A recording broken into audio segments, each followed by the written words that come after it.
in this new episode of Academy. 3 big words I have for you today. Dolby Atmos music. Welcome, Roland. Hi. Yeah, 3 big words. Yeah, first up, Dolby Atmos music. What is that? Well, Dolby Atmos, of course, it's well known from the cinema side of things. That is, being immersed with sound even more. The next step up from surround sound. So surround sound is 2-dimensional. Atmos is basically 3-dimensional. So you also have information that goes higher up, which is super fascinating. I can just, everyone should really hear it at least once because it really lifts the soundstage from every movie. If there's content in Atmos. And after that, that's very interesting. After that, when you listen to normal surround again, everything seems very flat and 2-dimensional. So that's very interesting. So in terms of gear, what do you need to be able to reproduce Dolby Atmos music? At least one pair of speakers which are above you, so ceiling speakers. Mm-hmm. But that's the minimum, and I would say to have really a good system would be 4. Yeah. 6 is needed for very long rooms, but 4 speakers, so you have 2 speakers in front of you above and 2 speakers behind you and above. So that would make a really good Atmos extension. Yeah, so that's where these numbers 7.1.4 come from. Exactly, yeah. That's the last numbers. The 7 speakers, the plain speakers, and then the 1 DLP. Can also be 5, but the last number, the 0.4 or sometimes the 0.2 or 0.6, that would be the Atmos. Okay. Well, you actually introduced that during the latest show in Munich, High-End Munich 2025. You made a nice setup in the room presenting Dolby Atmos music. Well, tell us more about that. And without movies. We didn't play one single movie. So that's the third big word here is, of course, that we talk about Dolby Atmos music, which, of course, is the same speaker setup and the same algorithm and the same kind of lifting the soundstage. But since several years, there's not only Dolby Atmos content on the movie side of things, but music. Mm-hmm. And I think there's, some people criticize it a lot or think that it's not really a useful thing and stereo is the original, which is true and not at the same time. Let's face it, in the beginning there were a lot of up mixes of even stereo to surround or stereo to Atmos. And up mixes is sometimes done in some studios, and someone can just add a little bit reverb or mix the guitar which is in front of you to the rear speaker, and the drums are above you and things like that. So that's the Atmos sound for beginners. But unfortunately, it's not really good experience. It's fun for a minute, and then it's like, but it's not the original. And it's not. It's not. So it's an artificial upmixing. What we demoed in Munich is Dolby Atmos music. So recordings that you can find on Apple Music or Tidal, or we also played with pure audio, which is the same, just in higher resolution. And that is recordings which have been either upmixed, but we mostly played music that has been recorded in Atmos. Mm-hmm. And then we talk about whole other level of experience, because that is not about mixing the guitar to coming from behind you. That is more like artists and sound engineers creating an album or a song together in Dolby Atmos, so using all channels, all speakers, by mixing the song, sometimes even by writing the song. So if you have some like Yellow or even Kraftwerk or Jean-Michel Jarre, some music like that, but also classical music, we can come to that, then the musicians and the artists are involved and basically create this sound atmosphere, immersiveness around you. So it's part of the songwriting or the mixing, and then it's not an upmix anymore. Then this is the original. And what is released in stereo is a downmix. The Boris Blank album is a good one. So the latest Boris Blank album, he created actually in Atmos. And what you buy as a stream or a CD or whatever is a stereo down mix. The original is the immersive one. Yeah. So you're actually getting closer to what the artist intended by listening to Atmos. And that's, of course, why I make a big differentiation between upmixers, which can be so-and-so, and real original content, where it's much more fun to listen to, and it's also closer to how the artist wanted it. And did you compare while demoing to Dolby Atmos versus stereo, and how did the people react? Yeah, I even did it with some old recordings, because even though I say the best ones are the original ones, like where the artist was involved or the sound engineers were involved to make a good Atmos mix, and then if you demo in stereo, it gets pretty boring. But I even demoed, you can find some really good upmixes. For example, one is Marvin Gaye, what's going on. And that is quite interesting because it's so old. Of course, that was never done in surround. It is pure stereo recording. But at a good studio, someone really did a really good useful upmix. For example, the song starts with some voices, like being outdoor at a outdoor bar, and you hear voices and people talk. So the sound engineer mixed these talking to be around you. So you're standing at the bar and listening to these people, and then the song starts and the song is still in front of you. Yeah. Wonderful. And when you demo that and then demo the stereo version, even though the stereo is the original, it's fine. And so I understand the criticism of doing something to his song, but that sound engineer did a really good job and reimagined that song, so actually it's more enjoyable. So when you hear it in stereo, it's like, it's a bit boring, and actually I like the other one better. So there are really good upmixes too, but you have to find them. I had a similar experience more than 10 years ago. I organized a demo when we had the SACDs in multi-channel, and I played tracks of Mariko Dama, who's an interesting pianist, and she played Beethoven, and then we started in stereo, and then we reproduced the same track in 5.1, that's just plain surround. And the people were before like, what is this? There's a piano in surround? But then when the demo ended, I asked, shall we switch back to stereo? And there was nobody who wanted to hear back. It's the same thing with this, even in our listening room.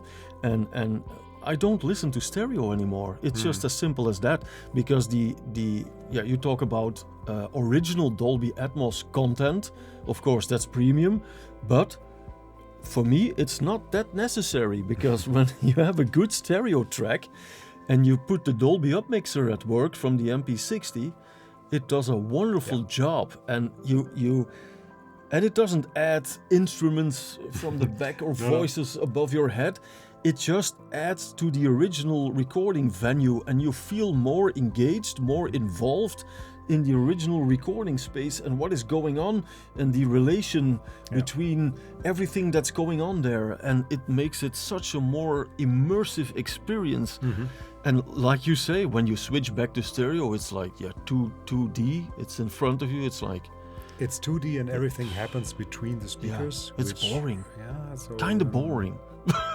So there can be albums which still work better that way, but very often it's surprised people and smiling people, and it really works well now. Let's pick up the piano again. When you listen it in stereo, it's presented in front of you, and if you have a nice system, you notice some depth. But when you upmix that, you get a sense of how the piano is reacting in the room, because you have more speakers filling up the room with sound energy, and you just feel the piano much better. Also with voices, you hear how the voice reverberates in the room. It's just added magic. Yeah, and that is not even an artificial room reverb, because the upmixer, at least in the algorithm, is so good that it doesn't create an ambience where there isn't one. But in normal, or let's say in good piano recordings, the piano was not recorded with a closed mic. No. It was recorded in some kind of room.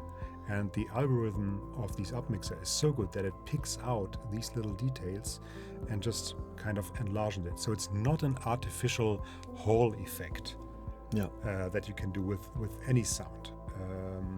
So even the upmixer can be really good if you take recordings like that. And of course, there can still be people critical about it, say, yeah, but it's still moving away from the original. No. But my point is like, yeah, but the reverb is already on the recording. Yeah. So it's just like extended a little bit. It's not an artificial recording. But even then I say, fair point, that's the original. But then again, you have more and more and more every month, more recordings where the piano was recorded in Dolby Atmos or the orchestra was recorded in Dolby Atmos. So then that is the original.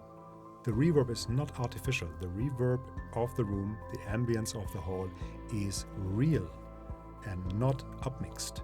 And then it's totally fascinating. You sit in the middle of the Carnegie Hall or in the middle of the Royal Albert Hall and listen to this concert, and the musicians are still in front of you, but you hear where you are. And that's totally fascinating. That puts you right in the middle. Puts you right in the middle, even though the musicians are in front of you. Yeah. So it's not artificial that the strings are there and the other strings are there. It will not happen on a good Atmos recording. It's mainly about the room reverb and people applauding around you. Yeah. This is totally fascinating, and that's the next level of experiencing music. And then, the stereo doesn't do that. The stereo is still a little sound ball between the speakers in front of you. It can be a good recording in tonality, and the piano can still sound pure, no doubt about it. So a very good hi-fi audio high-end system will still be great in reproducing the pure sound of a violin, of a voice, of a piano. That's what every high-end system should do and can do. But don't ask it to reproduce any ambience or, make you feel like you are there. No. That is what happens with Dolby Atmos. I agree with you. The original Dolby Atmos content is, of course, premium, and luckily more and more streaming services are having a look at it, even offering it. But at the same time, I can recognize that it's kind of a thing, because that means more channels, and if you have to do that in high resolution, it's way more bandwidth. So challenges present themselves. Yeah, the challenges are called, like in the old days, compression. Yes. Don't go there with MP3. No, not it's again. not as bad as MP3. But you are right. In order to get so many channels like Dolby Atmos in 5.1.4 or 7.1.4, to record that and to have it and stream it in real time, because it's not like movies where you buffer it. Stream it in real time. That takes a lot of capacity. So, to be fair, some Atmos streaming is compressed audio, not as bad as MP3 or back to the 90s. That's not the case, but it's still not high res. It's still not 24-bit 48 or 96 or anything like that, which you can have in stereo easily nowadays. It's compressed, and that's why in Munich we demoed Apple Music, we demoed Tidal, but most of the time we demoed content from Pure Audio. Yeah. And Pure Audio, they really focus on high resolution Dolby Atmos streaming. So they also have a studio, and they work together with the labels to really pick out the best recordings and add them to their library. And that is really the best of both worlds, of high-res and Dolby Atmos. But it's of course less content. So simply because not every music, every album is recorded that way and can be streamed like that. But Pure Audio, that's great. I think we'll have to look positively at the future, that more and more labels and more artists will bring Dolby Atmos music. Like one of the modern artists is like Billie Eilish for me. I love what she's doing with Dolby Atmos music. And you know what? Why? Because she and her brother did it. Yeah. They wanted her voice to be there on that track, and then the second voice, that's all this whisper, and then her overdubbed voice should come from behind. It is artificial, but it isn't. You know what I mean? Because they wanted it this way. Yeah. So there are some tracks which work even better in Dolby Atmos, because all this where she suddenly whispers something and it comes from above you and you get biggest goosebumps ever. And it's not an afterthought effect. No. It's part of her and brother's songwriting. Yeah, of to course. redo that album. So it's really good content. So that's really fun. So it ranges from superb classical recordings where it's all about sitting in that hall, to originally produced mixed Atmos where the artist was involved, and somewhere in between where a good studio, a good sound engineer takes one album, spends time to make a really good upmix that pays credit to the artist, to the recording. For example, Beatles, right? So there are some Beatles in Atmos, and of course the first reaction would be, Beatles, that's 60s and that's mono and stereo. Don't touch the Beatles, right? Yeah. But Giles Martin, the son of the original producer, and also the two who are still there from the Beatles, they were involved. So, and it's really interesting to re-experience these albums, because they thought twice about what to do it. It's not just the upmix button. Yeah. This is really nice to explore their albums again. And with classical music, you pointed out it's all about recreating the venue, the hall where the orchestra is performing, and we had like a four. Karajan was one of the. Yeah. He saw that already. He did recordings in with quadrofolio. How was it called? Quadrophonic. Quadrophonic, yes. Yeah. That, and then he also added a high channel, and he was always very ahead of its time. Yeah. He really was way into digital audio and CD before all the others. Even though by then he was already in his 60s or so.